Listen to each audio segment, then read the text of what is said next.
listening to the WrestleHavoc Podcast on YouTube, where we discuss everything in and outside of the squared circle. We talk all that goes on in the realm of WWE and AEW every week. And now, here's your host, the one that will give you a reality check on pro wrestling, Flamin' Ricky DeReyes. This is the WrestleHavoc Podcast.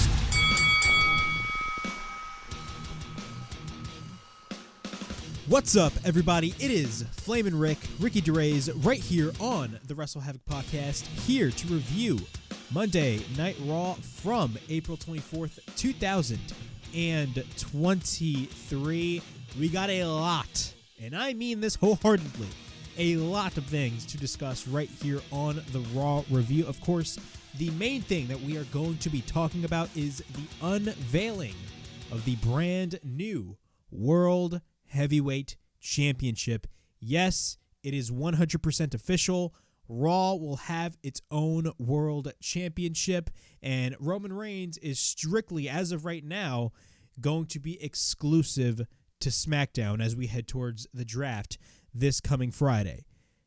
We got a lot of things to dive into regarding this topic because there are pros and there are cons when it comes to having two world titles. Now, let's be honest, there was already two world titles until WWE unified them last year at WrestleMania with Roman Reigns beating Brock Lesnar. And now it looks like that championship is basically going to be one championship. But again, everybody in the community is saying that this is basically a consolidation prize because it's basically the championship saying, hey, you couldn't beat Roman Reigns, but here's this championship. And honestly, I absolutely 100% agree. There are good things to talk about this, but at the same time, there are things that we need to address because this is very, very, very important. Because at the end of the day, this title is not really going to be the main prize. It's going to be the main prize on Raw. But if you look at WWE as a whole, of course, Roman Reigns is that top guy. And the titles that he holds are literally, that's the top of the food chain in the WWE. This is basically going to be a secondary championship, whether WWE likes to admit it or not. But we're going to be talking about that as well. We got other things that happened on Raw. Cody Rhodes kicked off the show.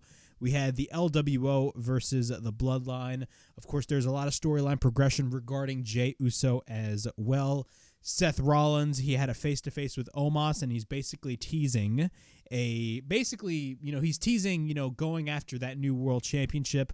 We're going to be talking about that as well, the possibilities of what WWE could do as we head towards Night of Champions in Saudi Arabia, because originally the show was supposed to be King of the Ring, but now they renamed it as Night of Champions, and that is the show in which they are going to be crowning a new World Heavyweight Champion. So we're going to be talking about that as well, but we're primarily going to be talking about, and this is basically going to be our first topic, we are going to be talking about the World Heavyweight Championship because it is a topic that has a lot, I don't want to say it has a lot of people confused, but again, there's many different scenarios as to where the direction of the World Championship could go, and there are pros and cons to having a second World Championship. I don't think it's a third World Championship, even though Roman has both the WWE and Universal.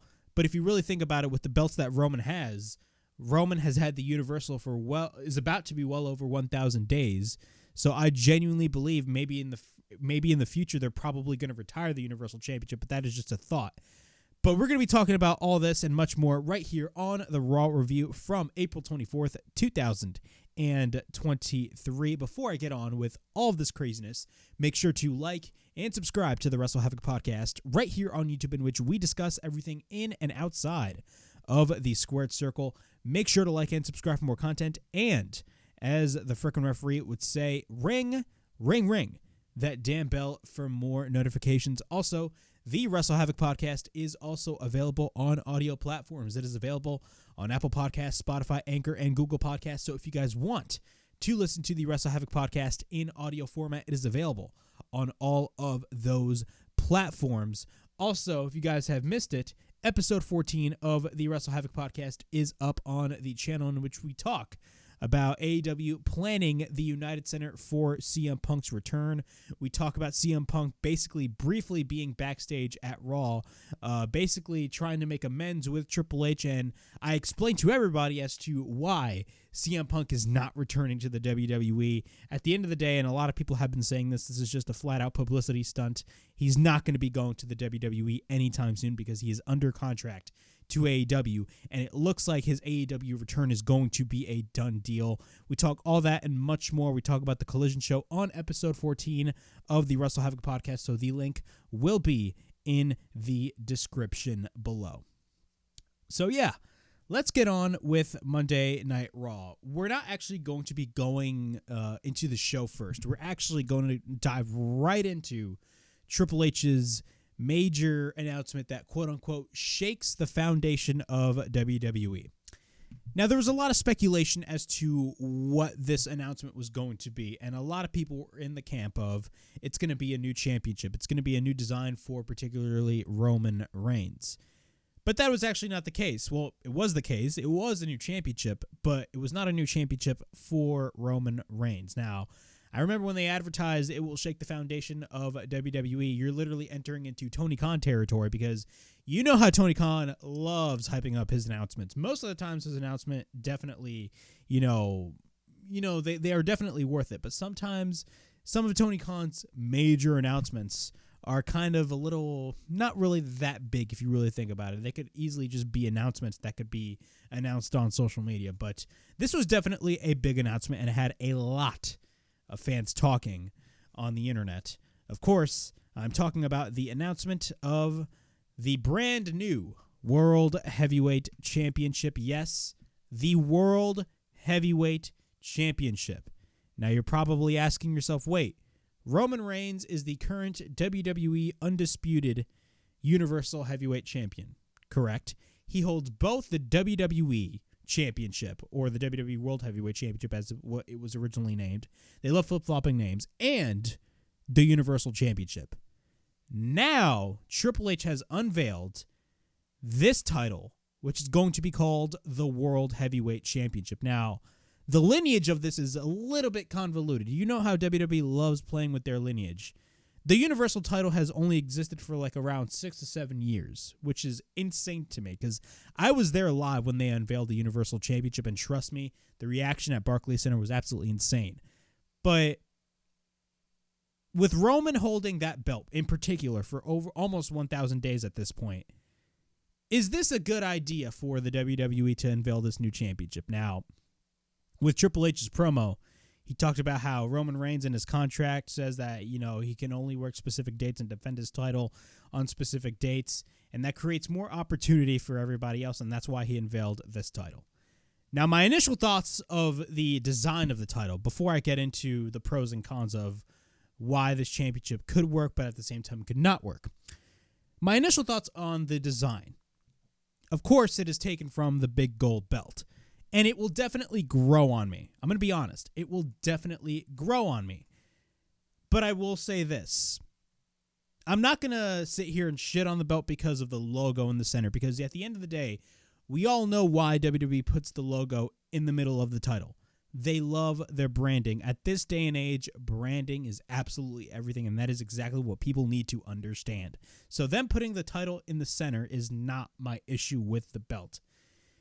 Of course, it's taken from the big gold, so I like that aspect of it. Now, I'm a big belt collector. I love collecting belts. I actually just got an NWA 10 pounds of gold world title a couple of days ago in the mail. This belt, right, is, of course, taken from the big gold. My only issue with this belt is the way that the big gold, shaped overall design is, shaped. It kind of reminds me of that IWGP world title that Brock Lesnar had, Shinsuke Nakamura had, I believe. No. It was the one that Brock Lesnar had. I believe it was the V3. Correct me if I'm wrong.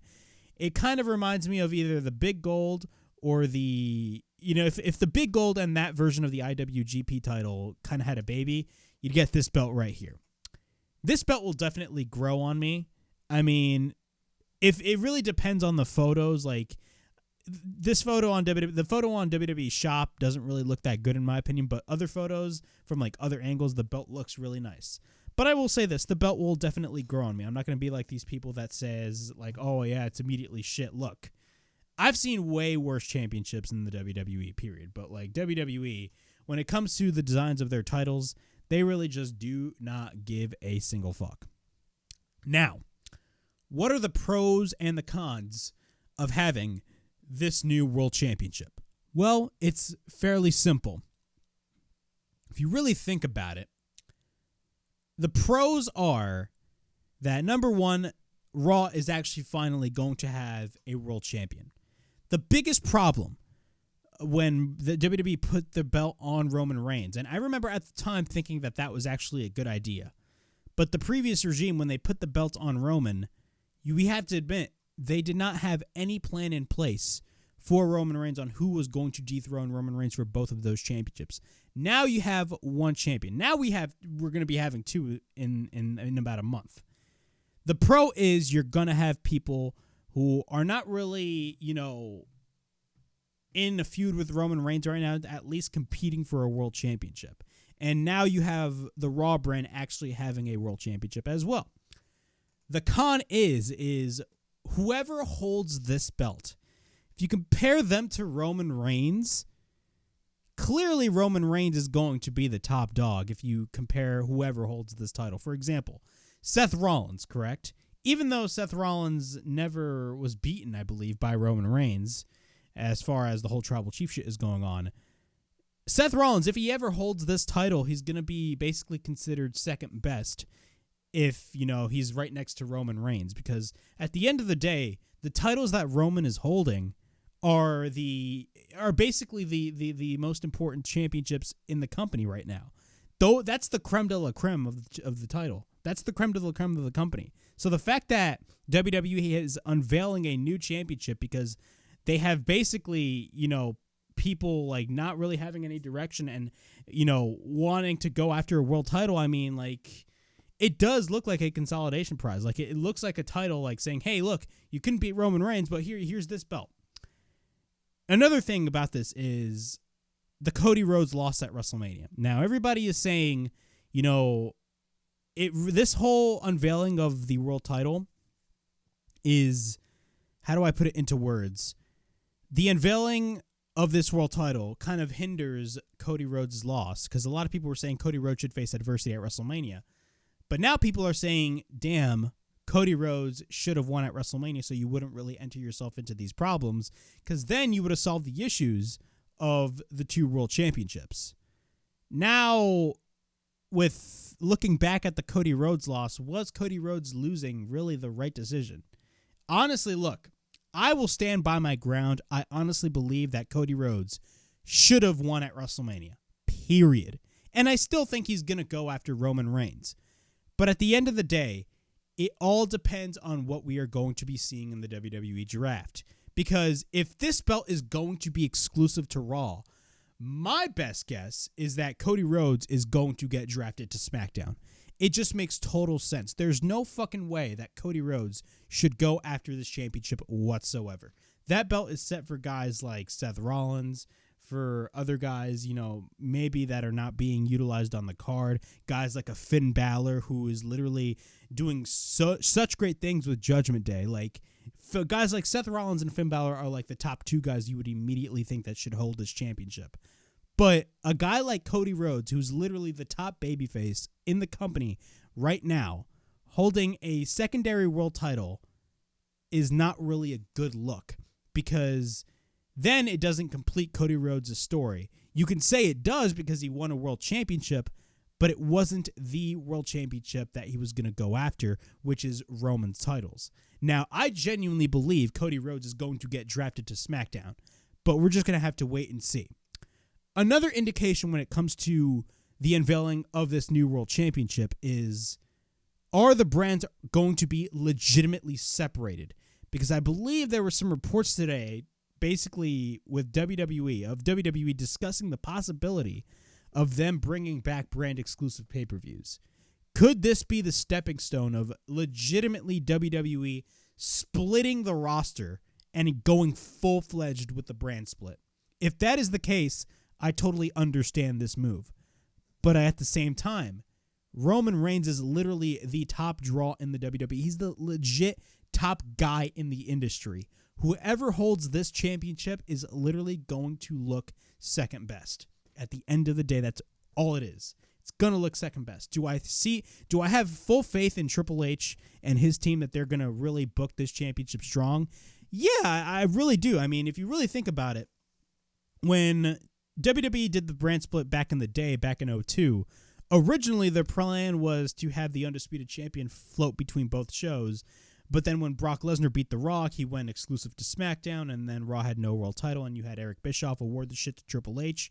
If you really think about it, when Triple H had his quote-unquote reign of terror from 2002 to 2005, Triple H, even though that belt was in a way a secondary belt, that belt, with the guy holding it, that being Triple H at the time, he made it literally the top prize in the company, if you really want to think about it. So could that be the scenario with this? Honestly, I do not think so. But again, there's pros and cons to all of this. I don't know, man. I really do not know. It's going to be very interesting to see the direction as to where this championship will go, because who is to say maybe 3 years down the road, this belt is basically going to be treated like the big gold actually was in 2012, 2013, 2014. You know what I'm saying? If you think about it, in 2012 and 2013, you would have times where that World Championship would open up pay-per-views. It would literally be the opening match of WrestleMania. Is it going to be a scenario with this belt? We have absolutely no idea, but we're just going to have to wait and see. The biggest goal that WWE needs to have when it comes to this championship is they need to put that title on par with Roman's titles, and I don't think they're going to be doing that at this day and age. Whoever beats Roman Reigns for the Undisputed Championship, they're going to be literally known as the guy, and they're going to be probably a bigger star than Roman Reigns. I mean, right now there's no bigger star than Roman Reigns, but honestly, we're just going to have to wait and see. I may be just saying some stupid bullshit, but I don't know, man. Again, there's good to come out of this, but at the same time, there's bad to come out of this, because immediately people are going to look at this as a secondary world championship. That's all people are going to look at this as. Hey, you couldn't beat Roman, so we're just going to give you this new world title that you can compete for. I think it's absolutely ridiculous, but I mean, I don't know, man. It really all depends on Roman's schedule, and they really put themselves into a corner when they unified both titles last year at WrestleMania. But that was my thoughts on the unveiling of the the World Heavyweight Championship. It's a very interesting move. There's a lot of positive, but at the same time, there's a lot of negative. But hopefully we'll see what WWE does in the future. All right, now let's actually get on with the show. Cody Rhodes kicks off Raw, and he talks about, basically asks the crowd in Chicago, so what do you want to talk about? We could talk about the WWE draft that is days away from shaking up both rosters. He could end up on SmackDown or stay here on Raw. We could talk about the task he is slaying the Beast, Brock Lesnar, at Backlash. At the very same time, Brock Lesnar is the most decorated combat sports athlete of all time, which is why it's so ironic he waited for his back to be turned to get jumped on him. Shows what he did 3 weeks. Basically shows what he did 3 weeks ago on Raw. He talks about it was an incredibly cowardly attack. Certainly, he doesn't want to show us something else. He takes off his blazer, and then he throws the shirt to the crowd. After that, he shows his scar, but he talks about how this is the first time he is standing at the Allstate Arena since he competed with a torn pec at Hell in a Cell. If he's watching at home, pick a spot, put another spot on him. This scar right here is the same scar that he was able to defeat one of the best to ever do it inside Hell in a Cell. And the redone, he doesn't he doesn't give a heroic spin on it. It's that simple. He didn't do anything that night. He basically had a sold-out arena prop him up on his shoulders and carry him to the finish line because he was in a lot of pain. If he hadn't had another chance to say it from the bottom of his heart, thank you very, very, very much. Then Finn Balor of the Judgment Day come out. Then Balor states, he hates to break the party, but we all have scars, mate. That's not why he is here. He saw what happened to him at WrestleMania. He had a Roman beat, and he saw he got screwed. He knows how he feels, but the question is, why did he get screwed? Because there is no one to have his back. He gets why he accepted Brock's help, but he trusted the wrong man. And that is why he needs to be smarter. Like him. Because now he is facing the Beast, and he's all beaten and bruised, and this is a match he cannot win. Not on his own, at least. Then Cody immediately interrupts him. Obviously, there was a bunch of mutual respect, but respectfully, whatever he is selling, he isn't buying. Finn then says if he respects him, he will hear what he has to say. He knows that they know that Cody and the Judgment Day would be unstoppable. Think about it. Rhea Ripley, SmackDown Women's Champion. Damian Priest put the biggest star in the music industry straight through that announce table. And Dominic Mysterio. Dominic has already proven that he is far greater than his father ever was. Perhaps that it's something he should try. And he made a big mistake at WrestleMania, and don't make the same mistake at Backlash. Let us have your back, says Finn. Cody says it was hard to hear him because they were saying something. What were you saying? And then the crowd was saying a bunch of "you suck" chants. And he heard you. We heard you. We got it. Thank you. But gosh, he doesn't know if he's getting into another fight. He will respectfully not join the Judgment Day. And then he talks about how he must decline. And then Balor replies that that's a real shame because Cody, he's either with the Judgment Day or against the Judgment Day. So he suggests that he watches his own back and he will smack that bleach off his head. And then Balor leaves, but then Cody says that he knows why he is smiling because of the beating he has suffered from Brock. He thinks he isn't cleared, but a few hours ago he was cleared medically to compete tonight, and he can't think of a better way to send a message to Brock Lesnar. So tonight it will officially be Finn Balor versus Cody Rhodes tonight. Overall thoughts on this. Let me put the share up. Jesus Christ. Overall thoughts on this opening segment. It was a pretty good segment overall. I definitely enjoyed it for what it was.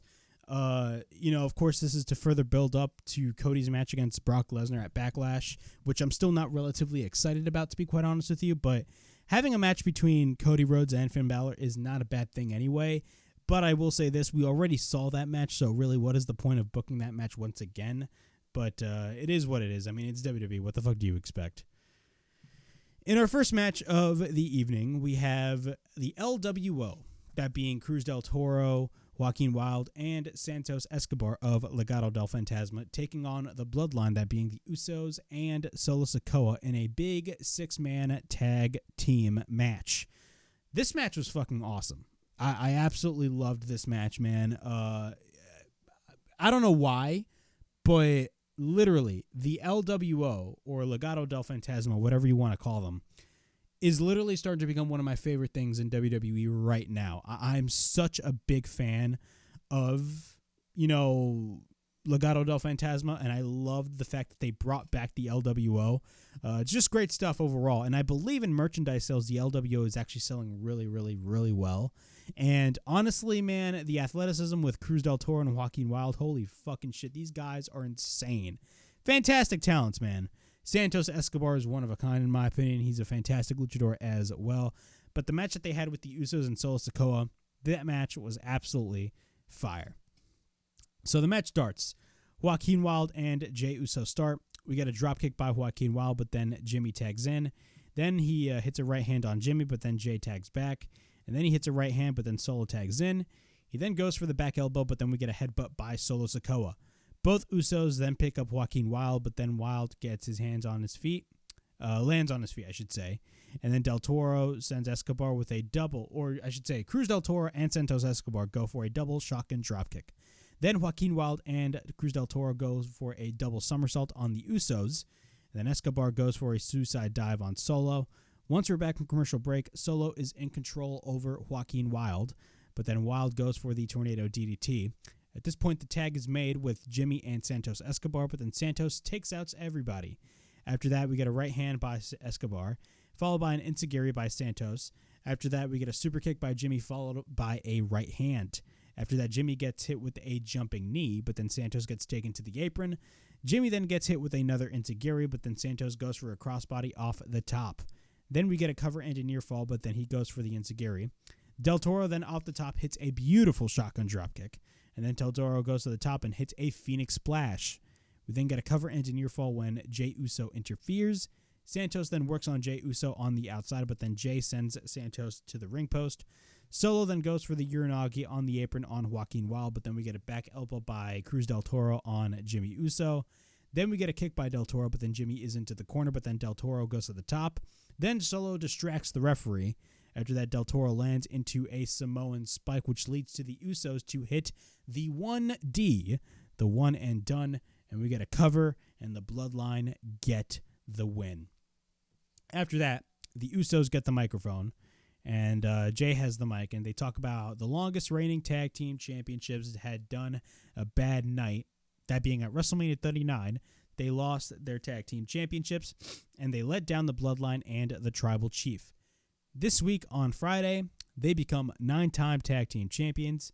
They dedicate this win, they dedicate this W, they dedicate this victory to your Tribal Chief, Roman Reigns.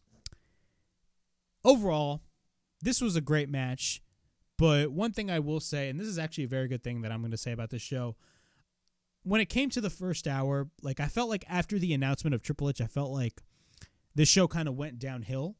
But the one thing that really kind of saved it for me was definitely the storyline progression when it came to Jey Uso and the whole Bloodline shtick. We didn't really get a lot of that on Friday, and I love the fact that we got that on this show as well. And definitely things are going to be very, very, very interesting as we head towards this Friday night on SmackDown, as we are going to be getting a WrestleMania Night 1 rematch with the Usos facing the defending champions Sami Zayn and Kevin Owens for the Undisputed Tag Team Championships.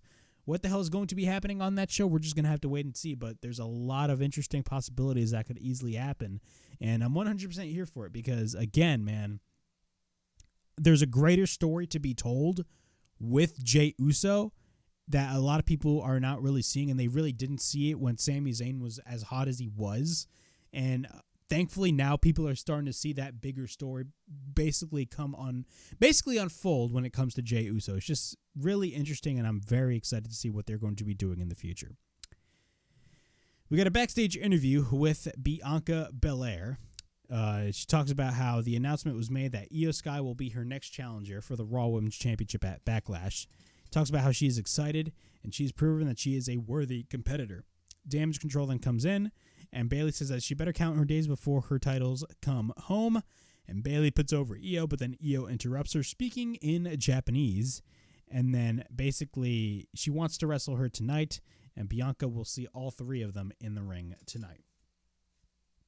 After that, Jey Uso is on the phone. He talks about how they got their W, and, we got to get some extra mahi-mahi. But what happens?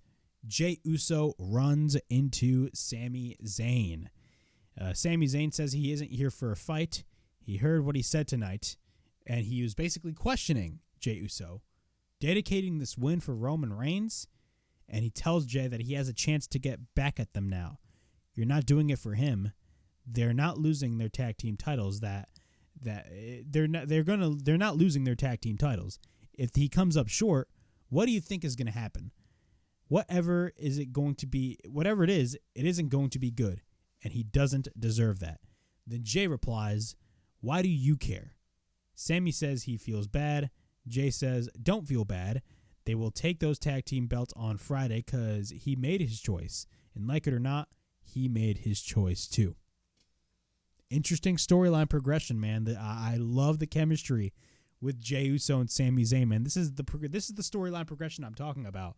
Again, all eyes are going to be on this match on Friday, and I don't know what the hell is going to happen, man, but I'm just very, very, very interested to see what the hell is going to be going on because, again, man, if they lose, if you think about it in storyline, Jey Uso is going to be in the doghouse, and it's going to be absolutely fucking insane. We got a backstage interview with Trish Stratus. She was asked to give any insight about what she did last week, or I should say 2 weeks ago. She talks about why she isn't here. She has a little secret. Becky isn't doing too good. She opened up and she's having a hard time having the pressure of being at the top and being the man and also being a mother. She understands it as well. But the only difference is that Becky is struggling and Trish is thriving. And she sees the pressure crumbling and she decided to take her out of her misery. So she should say, "Thank you, Trish." Okay, great. I could care less. Like, let's be honest, man. This whole heel run with Trish Stratus is not even going to last long whatsoever. It just isn't. We then get the Street Profits versus Cedric Alexander and Shelton Benjiman. A random match, to be quite honest with you. A random match, especially with the caliber of a talent like the Street Profits and Cedric and Shelton. Like, this match should have been way longer, but, like, literally this match was barely 5 minutes. And that is one I genuinely believe. Now, I believe there were a lot of reports before Raw and before all the CM Punk craziness was going all over social media that Vince McMahon was literally heavily involved in changing a lot of shit on the show. I genuinely believe he didn't really change a lot of shit on the show, but if there was anything that he could have changed, this was one of the things. I mean, there's no freaking way you have the talent like the Street Profits or Cedric Alexander and Shelton Benjiman, and they go less than 5 minutes in the ring. Not only that, another thing I want to point out is on commentary, you had Corey Graves talk about how, you know, the draft could open up a lot of different possibilities, especially with tag teams being split up. And he talks about how the Street Profits could be split up or Cedric Alexander and Shelton Benjiman could be split up. And I'm listening to this and I'm like, bro, Shelton Benjiman and Cedric Alexander haven't even been on television for the past couple of weeks. So, like, really, what is the point of you saying that? That is just me. But nonetheless, this match was very short. Shelton knees Dawkins. Ford goes after Shelton. Shelton picks up Ford. And then after that, Cedric tags in. He hits the Michinoku driver. We get a cover into near fall. We get repeated rights by Shelton, but then Shelton tags in. Shelton misses a spin kick, but then we get an enziguri by Ford, but then Dawkins and Cedric tags in. Dawkins goes for a spinning back elbow, but then we get an enziguri by Cedric Alexander. He then hits the silencer after that, but then we get a cover and a near fall. We then get a kick by Montez Ford, but then Dawkins takes out Shelton Benjiman. We then get a roll-up by Cedric and a near fall, but then we get a spine buster by Dawkins. Ford then makes the tag, but then Ford goes to the top, and then he hits the frog splash, and we get a cover. And the Street Profits get the win. So, really, nothing special here. It was a random match that happened on Raw that was probably not even in the plans a day before. That's all I'm going to say about that. We had the Triple H announcement, in which we already talked about. And then we had the Bloodline backstage. Jimmy calls himself the right-hand man, and Jay ignores him. Jimmy is asking Jay, what is wrong? Jay says, do you ever think if we don't win those tag team titles back, what happens to us? And he tells Jimmy that he spoke with Sami Zayn. And Jimmy gets pissed off. He says, you can't talk to Sami. Stay focused. All he is saying is that if they don't win, and Jimmy tells him to listen, they will do what they always do. They will win those titles, and they will win for the tribal chief. Now Jimmy is getting involved with this. Holy fucking shit. Maybe there could be some tension within the Bloodline, especially with Jimmy and Jay. I don't know about that, man. Again, storyline progression. That is exactly what I'm liking about it. And if you really think about it, the Usos are just master storytellers. They really are. And this shit alone was just top tier, man. I absolutely loved everything about this. Just the emotion of Jimmy Uso, just like getting pissed off at Jay Uso for telling Jimmy that, you know, he talked to Sami, even though they thought that they got rid of this problem, even though they didn't. Very interesting stuff, man. I'm very, very, very intrigued, especially for what is going to be happening on Friday's show. We then get Bianca Belair and Raquel Rodriguez and Liv Morgan taking on Damage Control. Nothing match in my opinion. I was not really interested in this at all. Io and Bianca lock up. We get a dropkick by Bianca. Dakota makes the tag, but then we get a suplex by Dakota. Raquel then tags in. We then get a hip attack by Liv, but then Raquel throws Bayley into the corner. Liv then goes for the code breaker, but then we get a dropkick by Io onto the apron. Once we're back from commercial break, Liv and Dakota fight it out, but then we get a boot by Dakota. At this point, Io is in control over Liv Morgan. We then got a double team attempt by Damage Control, And after that, Io gets taken to the outside, but then Liv goes for a clothesline on Dakota. She then tries to tag in Bianca, but then Io sends Bianca to the steps, and then Liv goes for the backstabber. After that, Raquel and Bayley tag in. Then Raquel goes for the clothesline, but then she hits the fall-away slam on Bayley. After that, we get an elbow drop by Raquel, and then we get a cover and a near fall. Dakota then gets sent onto the outside, but then Raquel throws Liv onto the heels onto the outside. After that, she goes for the dropkick, and then Bianca picks up Io, but then Io lands on the apron. And then she gets sent to the ring post, but then Bayley comes in. Bianca then picks up Bayley, but then she hits the KOD, the Kiss of Death, and we get a cover, and all three baby faces get the win. One thing that I will say about Damage Control is I think it's pretty self-explanatory considering that Io is going to be going after Bianca's Raw Women's Championship at the Backlash pay-per-view. I think Damage Control's days are numbered, and especially with this draft happening, and it looks like WWE is going to go full-fledged and like go really strict with this brand split. I honestly see Damage Control getting split in the draft because of the fact that, let's be honest with ourselves, Damage Control was a failed experiment. We all had high hopes for Damage Control when they first showed up at SummerSlam, but let's be honest, man. Has Damage Control really worked? It really hasn't. It just really hasn't. It didn't really click with me, and right around as we headed towards at least maybe November, it was just pretty self-explanatory that like Damage Control really wasn't going anywhere. So I honestly see Damage Control's days being numbered, and I honestly do see Bayley getting split from both Dakota Kai and Io Sky in the draft. It's going to be very interesting as we head towards Friday and then Monday with the draft. We get an Austin Theory segment. He basically welcomes us to Austin Theory Live. It's the experience that everybody wants to have. And there are two people that he wants this experience to be, and that is Bronson Reed and Bobby Lashley. He talks about how he is the greatest United States champion of all time, and he asks where is his respect because he didn't choose his opponents for this match. And when he looks over there, he sees a new championship. And that title shouldn't be on that pedestal. It should be on his waist. That title should be earned. And if there's anyone that deserves it, it is him. Instead of someone putting that title on his waist in a match where he doesn't need to be pinned or submitted, we get a bunch of "you suck" chants, and he is the guy that pinned John Cena at WrestleMania. Yeah, he did that, and he did not tap out. He is living his dream, and what happens? Bobby Lashley comes out, and he talks about how he doesn't have any problem when he called him kid. He is holding his title right there, and he is over here running his mouth being, quote-unquote, the greatest U.S. champion. And he asks him, will he step up? And he says he keeps running away from any obstacle. And he's been in the ring with him, so he knows how tough he is. He is young, hungry, and tough. So what is it? Is he lazy and you don't want to work? Or is he scared? He should be welcoming every opportunity to fight for that title because he would if he was the champion. So you ask who requested that triple threat match? He did.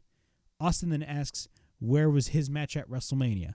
And then what happens is Bobby Lashley gets pissed. Theory tries to go for the cheap shot after that, but then Bobby goes after him.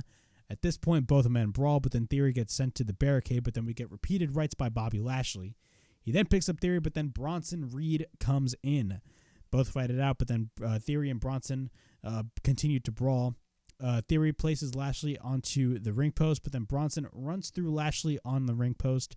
At this point, both heels send Lashley into the ring, but then Theory picks up Lashley and hits the A-Town down. After that, Bronson is basically teaming up with Theory. But what happens is Bronson takes out Theory, he hits a senton, and he goes to the top, and he hits the Tsunami. And that was the segment itself. Of course, is the build-up for the triple threat match that was announced at Backlash, in which we were going to be having Austin Theory defend his United States Championship against Bobby Lashley and Bronson Reed. And I remember when this match was first announced, I kind of questioned the decision of why the United States Championship was being defended to begin with. We all know Bobby Lashley, was going after the U.S. title a couple months prior. But at the same time, he's literally feuding with Bronson Reed. What does the feud with Bobby Lashley and Bronson Reed have to do with Austin Theory? It really makes no sense. That's just my opinion. But That is just my deal. Do I think this match is going to be great at the pay-per-view?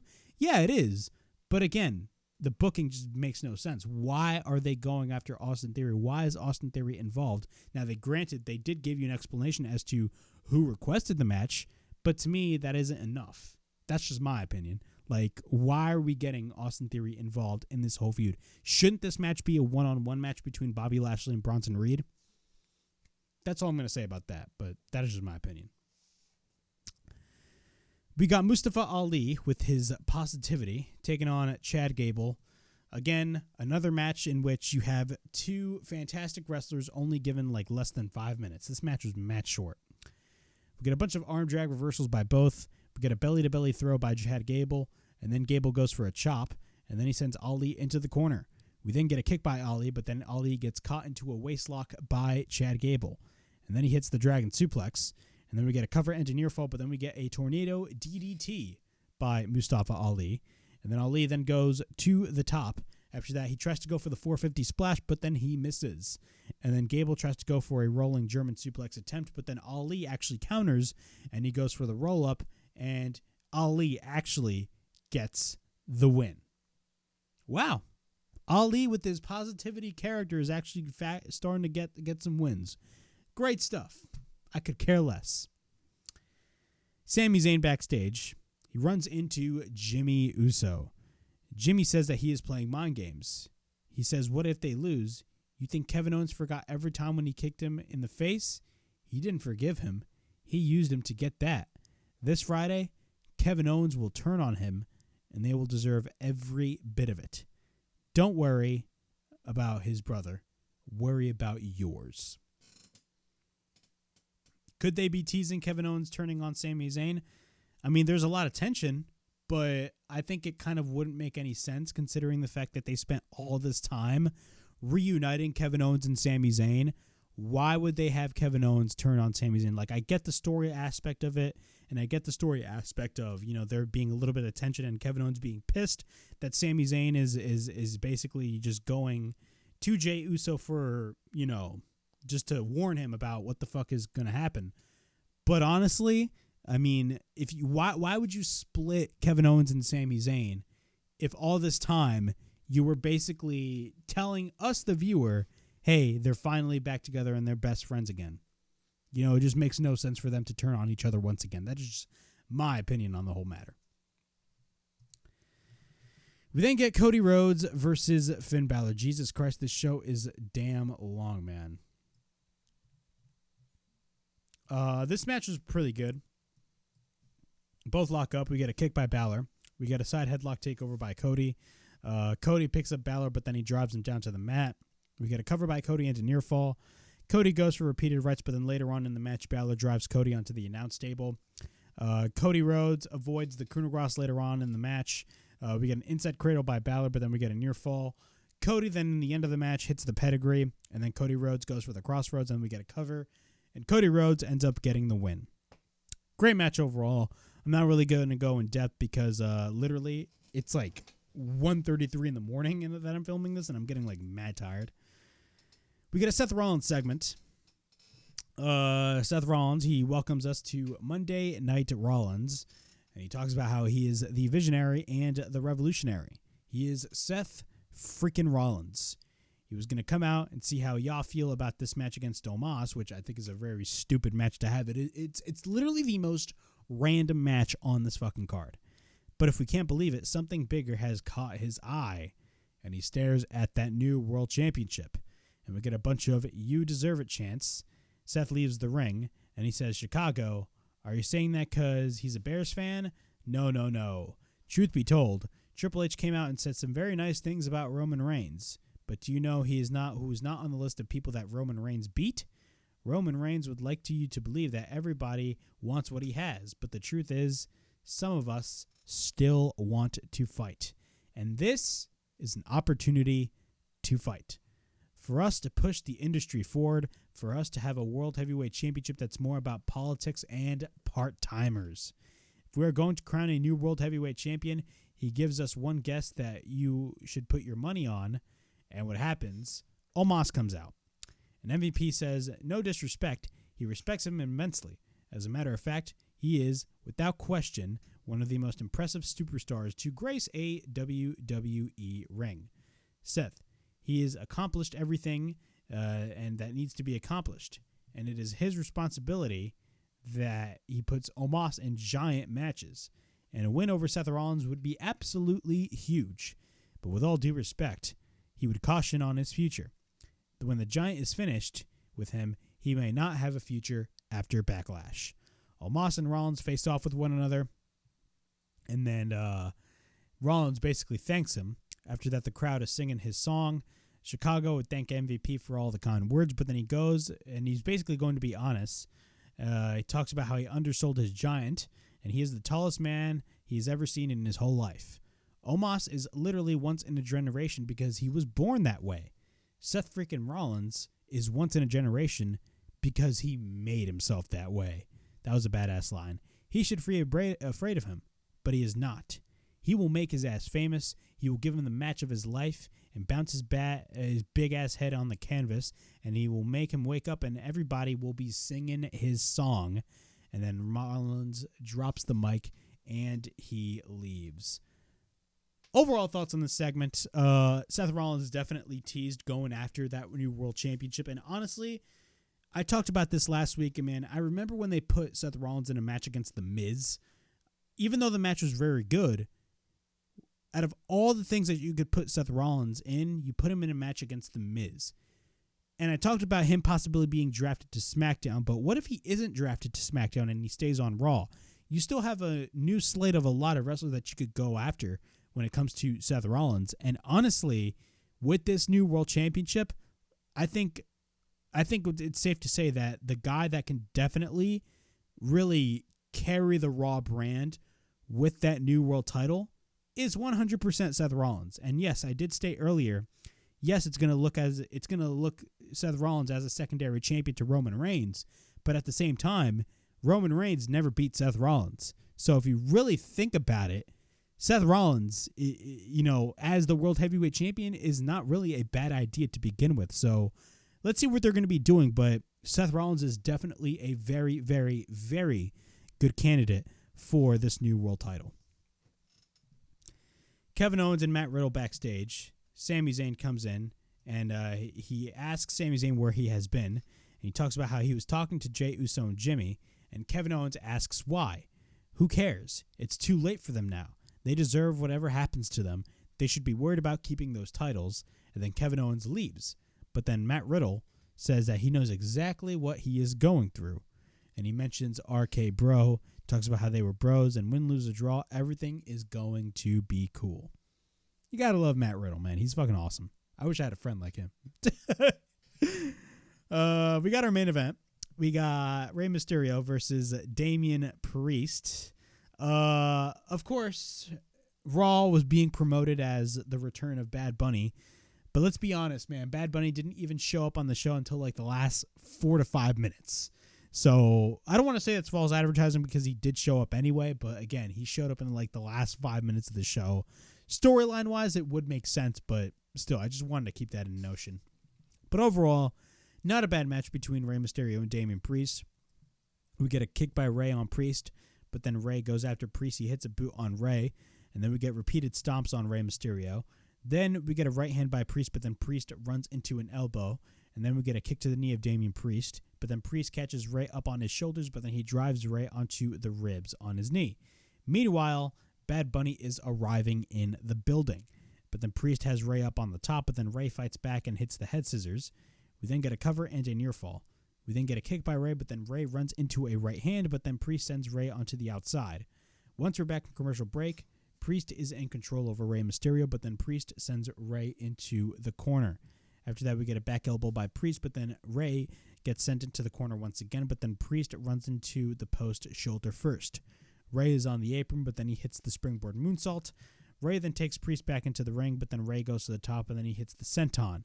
Then we get a springboard crossbody by Rey, but then we get a cover and a near fall. Rey then goes for the kick, and then he goes for the head scissors, taking Priest to the middle rope. After that, he sets up the 619, but then he runs into a pump kick by Priest. Priest then takes Rey up and picks him up. Rey escapes and then hits the chop block. But then we get a springboard moonsault caught by Damian Priest, and then Priest manages to flatline Rey Mysterio. After that, we get a cover by Priest and a near fall. Priest then goes to the outside and grabs a chair, but then Rey hits a kick.